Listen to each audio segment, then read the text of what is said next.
आज की इस एपिसोड में हम डिस्कस करने वाले हैं संवर्धना मदरसन स्टॉक के बारे में। इस समय इस स्टॉक में हमने आपसे ऑलरेडी कहा भी था कि बीएनपी परिवार के द्वारा इसके टारगेट 155 के दिए गए और आईसीआईसीआई डायरेक्ट 130 और भसीन जी ने इसके टारगेट 160 तक के दिए थे।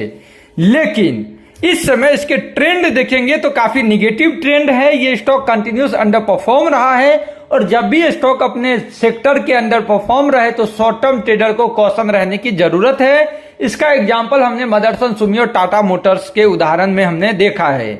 इस समय स्टॉक देखें तो लास्ट ट्रेडिंग सेशन में 3% तक के अपट्रेंड दिखे। इस स्टॉक में आप देखेंगे कि बोनस इशू होते हुए दिखा है और बोनस इशू होने से पहले जो लास्ट डेट थी वो फ्राइडे को थी, इसीलिए ट्रेंड भी दिखा है। इस समय आप चार्ट देखें तो आप देखेंगे कि ट्रेंड काफी विजिबल लोअर हाई लोअर लो का ट्रेंड है और डाउन ट्रेंड ये स्टॉक देखें तो अराउंड 100 तक के लेवल्स को इजीली टच कर सकता है। एमएस के द्वारा हमने देखा कि 105 के लेवल दिए 6 के दिए गए वो अचीव होते हुए दिखा है।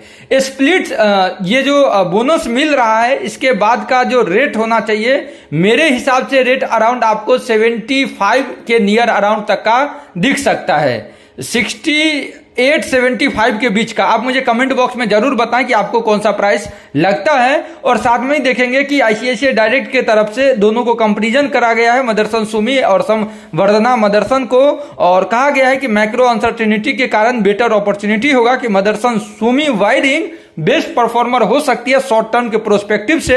हालांकि संवर्धना मदरसन ने भी काफी वेल्थ क्रिएट की है, मल्टीपल टाइम बोनस दिया है। लॉन्ग टर्म इन्वेस्टर बिल्कुल भी पैनिक सेलिंग नहीं करे, पोजीशन बनाए रखे। एक बार बोनस क्रेडिट होने के बाद 100 तक यानी इजिली 30% तक के रिटर्न्स दिख सकते हैं।